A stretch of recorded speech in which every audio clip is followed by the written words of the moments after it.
Saudaraku, sebenarnya kita ini selamat oleh karena kasih Tuhan yang sangat besar kepada kita.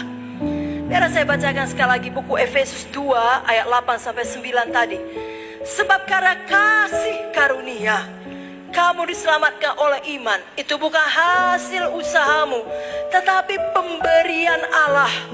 Itu bukan hasil pekerjaanmu. Jangan ada orang yang memegahkan diri. Jadi keselamatan kita hanyalah karena kasih karunia Tuhan, pemberian Tuhan kepada kita. Semua ini terjadi karena Tuhan sangat mengasihi saudara. Oh, jangan pernah ada seorang Kristen anak Tuhan yang berkata, tidak ada yang mengasihi saya. Biar saudara ingat, Tuhan Yesus mengasihi saudara. Yohanes 3 ayat 16 berkata, karena begitu besar kasih Allah akan dunia ini, akan saudara, sehingga ia mengaruniakan anaknya yang tunggal, supaya setiap orang yang percaya kepadanya tidak binasa, melainkan beroleh hidup yang kekal. Tuhan tidak mau seorang pun di antara kita binasa. Tuhan memberikan anaknya, Bapa memberikan anaknya Yesus kepada kita. Bahkan sebelum dunia diciptakan, Tuhan telah mengasihi kita. Saudara berkata, masa? Iya. Biar saya bacakan dari Efesus 1 ayatnya keempat sampai ayatnya yang ketujuh. Di dalam Dia Allah telah memilih kita sebelum dunia dijadikan.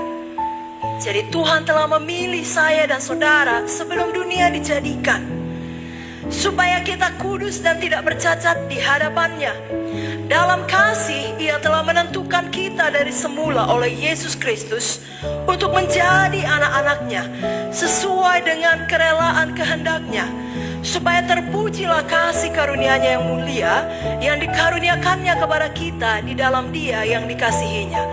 Sebab di dalam Dia dan oleh darah-Nya kita beroleh penebusan, yaitu pengampunan dosa menurut kekayaan kasih karunia-Nya. Demikian kasih Bapa lebih lagi mengasihi kita.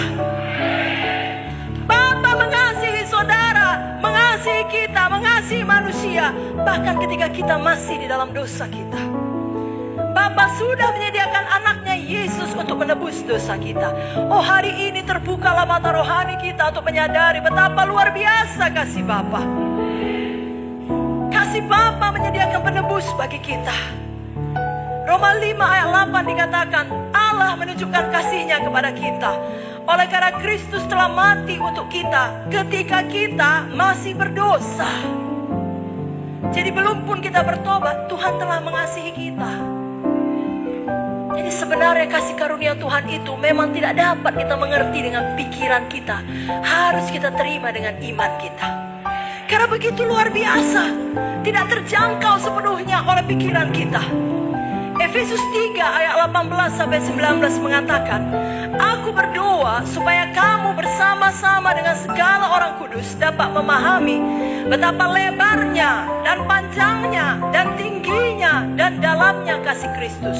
Wahyu 1 ayat 8 berkata, aku adalah Alfa dan Omega, firman Tuhan Allah, yang ada dan yang sudah ada dan yang akan datang, yang maha kuasa. Tuhan kita adalah yang awal, yang akhir, dan yang ada di tengah-tengahnya. Biar hidup kita ini selalu dipenuhi oleh kasih Tuhan kita. Tuhan memang tidak bisa tidak mengasihi. Itu kodrat Tuhan. Itu adalah identitas Tuhan, diri Tuhan, karakter Tuhan. Siapakah Dia? Dia adalah kasih. Kalau saudara mau memiliki kasih, saudara perlu mengenal Tuhan Yesus. Dia adalah kasih. Banyak orang mengklaim aku mengasihimu, tapi tidak pernah mati bagi kita. Yesus mati bagi kita. 1 Yohanes 4 mengatakan, ayatnya yang ke-8, barang siapa tidak mengasihi, ia tidak mengenal Allah, sebab Allah adalah kasih. 1 Yohanes 4 ayat 16 mengatakan, kita telah mengenal dan telah percaya akan kasih Allah kepada kita. Allah adalah kasih, dan barang siapa tetap berada di dalam kasih, ia tetap berada di dalam Allah dan Allah di dalam Dia. Biarlah ini jadi bagi kita semuanya. Tuhan di dalam hidup kita akan menghilangkan ketakutan kita. Ya, kalau anak muda sekarang punya istilah galau, status galau. Saudaraku, kasih Tuhan menghilangkan kegalauan hati saudara. 1 Yohanes 4 ayat 18 mengatakan, di dalam kasih tidak ada ketakutan. Kasih yang sempurna melenyapkan ketakutan.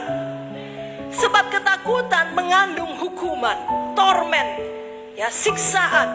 Dan barang siapa takut, dia tidak sempurna di dalam kasih.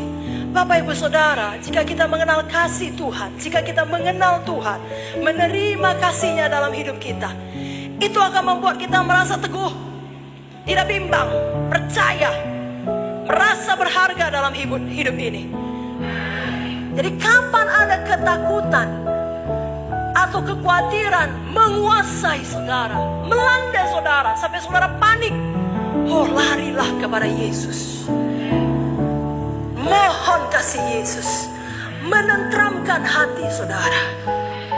Kalau saudara menerima kasih Yesus, 1 Yohanes 4 ayat 18 tadi, janji Tuhan mengatakan, saudara akan bebas dari semua ketakutan.